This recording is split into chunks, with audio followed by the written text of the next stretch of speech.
Hello learners, welcome back to my YouTube channel and इस video में मैं आप लोगों के साथ डिस्कस करने वाली हूँ पार्ट 11 जो मैंने यूजीसी नेट पेपर 1 के लिए एमसीक्यूज़ की सीरीज स्टार्ट की है। और हम लोगों का मेन मोटिव है कॉन्सेप्ट की क्लैरिटी थ्रू एमसीक्यूज़।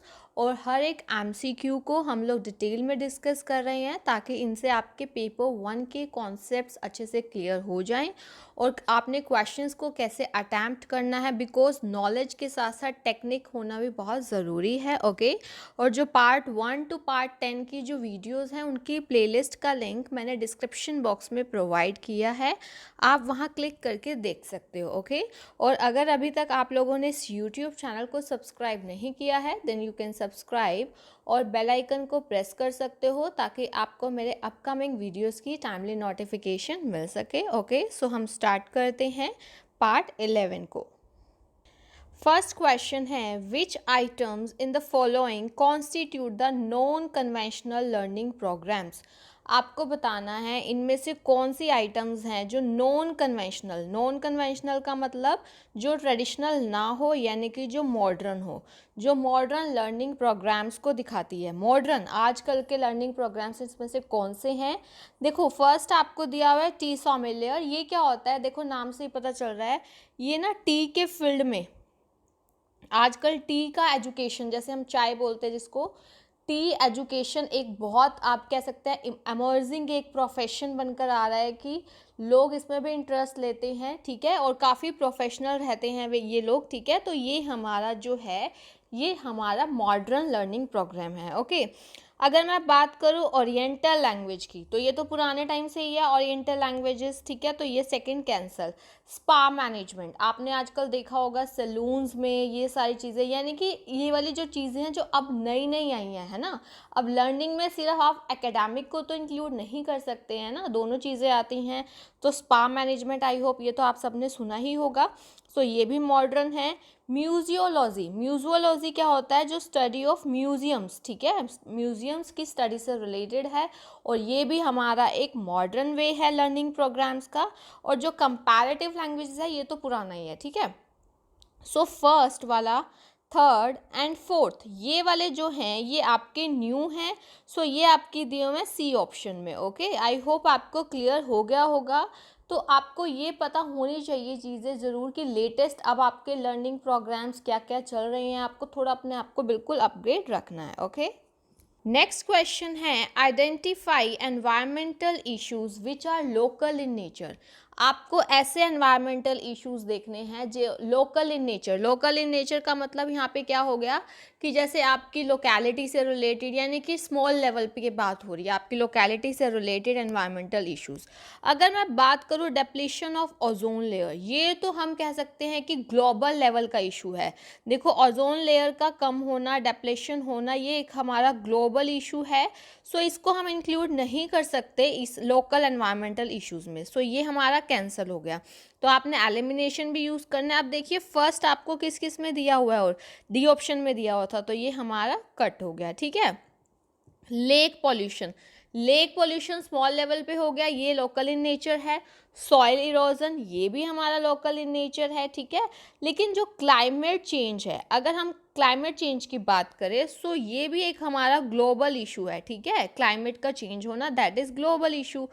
अब उसके बाद देखिए ये फोर्थ वाला आपको इस ऑप्शन में बी में भी दिया है, सी में भी दिया है, तो ये भी कट ऑटोमेटिकली ए आंसर आ जाता है। बट फिर भी हमें पता होना चाहिए हर एक चीज़ का। वाटर लॉगिंग, आप लोगों ने देखा होगा कि वाटर जो है वहाँ पर जैसे जमा हो जाता है, हम कहते हैं ना, इसमें क्या होता है आप देखेंगे कि सॉइल पे इस टाइप से वाटर ज़्यादा के ज़्यादा लॉग हो जाता है कि जो उसकी हम कह सकते हैं कि प्रॉपर जो सॉइल को न्यूट्रिएंट्स चाहिए वो प्रॉपर नहीं भी मिल पाते। ठीक है सो ये भी लोकल इन नेचर है। सॉलिड वेस्ट मैनेजमेंट, देखो डिफरेंट टाइप के वेस्ट होते हैं तो उसमें से one of them is solid waste. तो सॉलिड वेस्ट को मैनेज करना this is local issue. So आपके हमारे अकॉर्डिंग एक तो lake pollution, soil erosion, water logging and solid waste management, ये चारों दैट इज फर्स्ट वाला हमारा आंसर आएगा। नेक्स्ट है question, which of the following sequences represents the most logical sequence in doing research. आपको बताना है रिसर्च को करने का सबसे, इसमें से इन चारों में से सबसे लॉजिकल सीक्वेंस क्या है। देखो आपके लिए steps of research are very very important, तो आपको कॉन्सेप्ट्स ज़रूर क्लियर होने चाहिए। तो देखिए आपको यहाँ पर फर्स्ट ऑफ ऑल क्या दिया हुआ है, identifying and defining a research problem. बिल्कुल यही होता है, सबसे पहले हमारे हैंड में रिसर्च प्रॉब्लम होगी तभी तो रिसर्च होगी ना आगे। सो बिल्कुल identifying and defining a research problem. उसके बाद हम हाइपोथेसिस बनाते हैं, हाइपोथेसिस जो कि हमारा एक टेंटेटिव सॉल्यूशन होता है या एक हमारा गेस होता है, ठीक है। फिर हाइपोथेसिस को टेस्ट करेंगे और जो रिजल्ट्स है उसकी रिपोर्ट प्रिपेयर करेंगे। तो जो आपका फर्स्ट ऑप्शन है वो बिल्कुल करेक्ट दिया हुआ है, क्योंकि आप बाकी ऑप्शन में देखिए यहाँ पे आपको दिया हुआ है identifying a research problem, defining the population and sample, collecting data and analysis of data. और सी में देखिए सर्वे ऑफ रिसर्च, फिर प्रॉब्लम को डिफाइन किया जा रहा है। तो ये वाले जो हैं आप बाकियों के मुकाबले, जो आप सिंपल सी बात है, रिसर्च प्रॉब्लम को आइडेंटिफाई एंड डिफाइन किया जाएगा, हाइपोथेसिस को फॉर्मुलेट किया जाएगा, हाइपोथेसिस को टेस्ट किया जाएगा, रिजल्ट्स को रिपोर्ट किया जाएगा। तो इन चारों में हमारा जो बेस्ट वन है that is first. Okay, next है क्वेश्चन, आपको दो स्टेटमेंट्स दी गई है असर्शन और रीजनिंग में। असर्शन क्या होता है, रीजनिंग क्या होता है, इसमें आपको पता है कि दोनों में रिलेशन देखना होता है। बट पहले आप लोगों को इंडिविजुअली, जैसा कि मैंने आपको बताया हुआ है, आप लोगों को इंडिविजुअली चेक करना है। ओके, यहाँ पर देखिए आपको टू स्टेटमेंट्स दी है, one is labelled as assertion and other is labelled as reason. तो इंडिविजुअली देखिए, पहले असर्शन में आपको दिया हुआ है कि new media enhance the opportunities to expand the learning environment unheard of before. आजकल आपने देखा है टेक्नोलॉजी में बहुत ज़्यादा इम्प्रूवमेंट हुआ है। तो जो हमारा न्यू मीडिया है वो हमारे जो लर्निंग एनवायरनमेंट की जो अपॉर्चुनिटीज़ है, मतलब वो क्या करता है, बहुत ज़्यादा एक्सपेंड कर दिया, जो हमने पहले कभी सुना भी नहीं होगा। तो बिल्कुल करेक्ट है। उसके बाद देखिए learners can design their own learning process. आजकल आपको पता है बिल्कुल लर्नर्स जो है ये नए मीडिया की वजह से अपनी खुद की लर्निंग प्रोसेस डिज़ाइन कर सकते हैं। आजकल आपने देखा है एजुकेशन सेल्फ पेस्ड भी हो गई है, अपनी मतलब स्पीड के अकॉर्डिंग कर सकते हैं, सेल्फ डायरेक्टेड हो गई है, और ये बहुत ज़्यादा पॉजिटिव चीज़ है। तो दोनों में रिलेशन भी है, क्योंकि ये न्यू मीडिया आने की वजह से ही हुआ है आजकल। कि आपने देखा होगा जैसे कि कोविड की सिचुएशन चल रही है तो ऑनलाइन एजुकेशन कितना चल रही है ना। तो धीरे धीरे टाइम बाय टाइम ये चीज़ों की बहुत ज़्यादा डेवलपमेंट हो रही है, और इसके थ्रू जो लर्नर्स हैं वो अपना ओन लर्निंग प्रोसेस को डिज़ाइन कर सकते हैं। तो दोनों स्टेटमेंट सही है, असर्शन और रीजनिंग, और जो रीजनिंग है वो करेक्ट एक्सप्लेनेशन है असर्शन की।